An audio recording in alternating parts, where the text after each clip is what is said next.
Baik,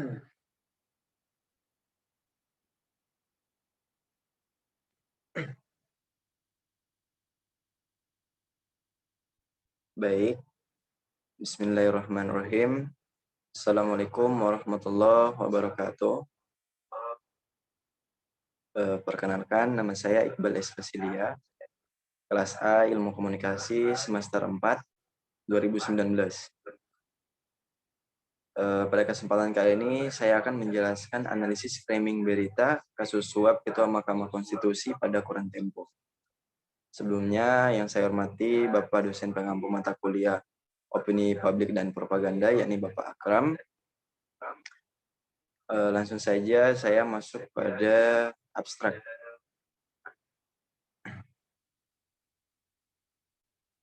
Di sini menjelaskan bahwa Mahkamah Konstitusi itu merupakan salah satu lembaga tinggi negara yang mungkin kita kenal dengan lembaga independen negara yang bertugas untuk menegakkan hukum yang ada di Indonesia.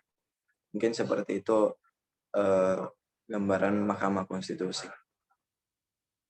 Nah, saya lanjut pada pendahuluan. Ini menjelaskan tentang kasus korupsi. Tapi saya menyimpulkan bahwa dari pendahuluan ini, kasus korupsi tidak hanya dilakukan oleh mereka yang ada di partai politik ataupun mereka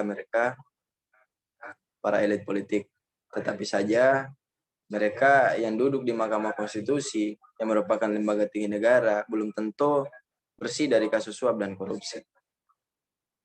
Nah, saya langsung saja masuk pada analisis framing.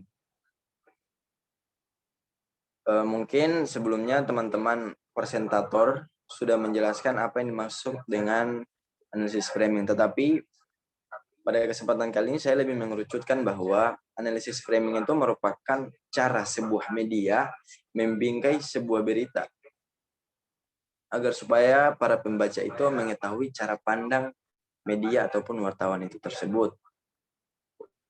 Nah, pada kesempatan kali ini saya mengambil analisis framing dari koran Tempo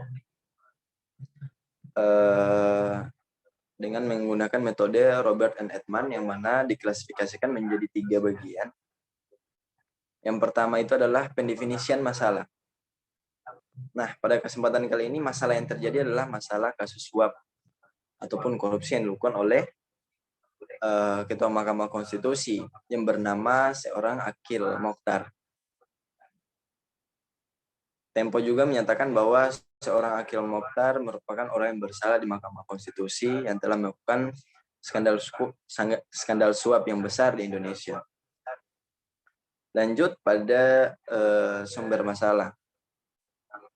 Koran Tempo menyatakan bahwa sumber masalah yang terjadi itu berasal dari seorang hakim agung Mahkamah Konstitusi yang bernama Akil Mokhtar karena beliau telah melakukan pencucian uang atau suap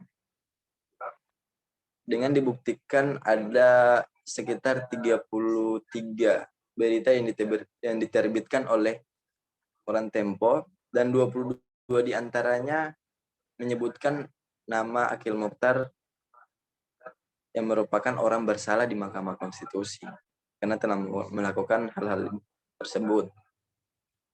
Nah, lanjut terakhir kita masuk pada membuat keputusan moral.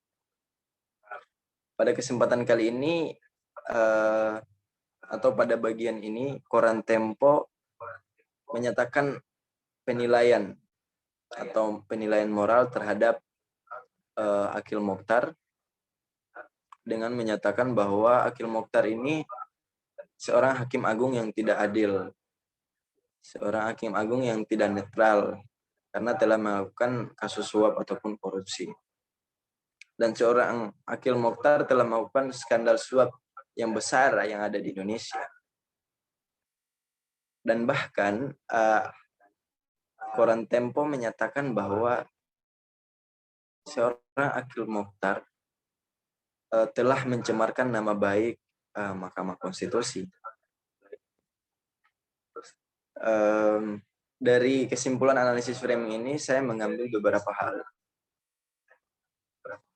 yaitu mungkin ini bisa menjadi catatan untuk kita bersama bahwa lembaga tinggi negara seperti Mahkamah Konstitusi yang sifatnya independen, yang setara dengan eksekutif, yang bertugas untuk menegakkan hukum yang ada di Indonesia, belum tentu bersih dari kasus suap dan korupsi. Nah, itu menjadi catatan penting untuk kita semua, bahwa korupsi juga tidak hanya dilakukan oleh mereka-mereka para elit politik, tapi semua orang yang berniat untuk korupsi juga bisa terlibat di dalamnya. Nah, baik, itulah analisis framing dari saya. Lebih dan kurangnya saya mohon maaf.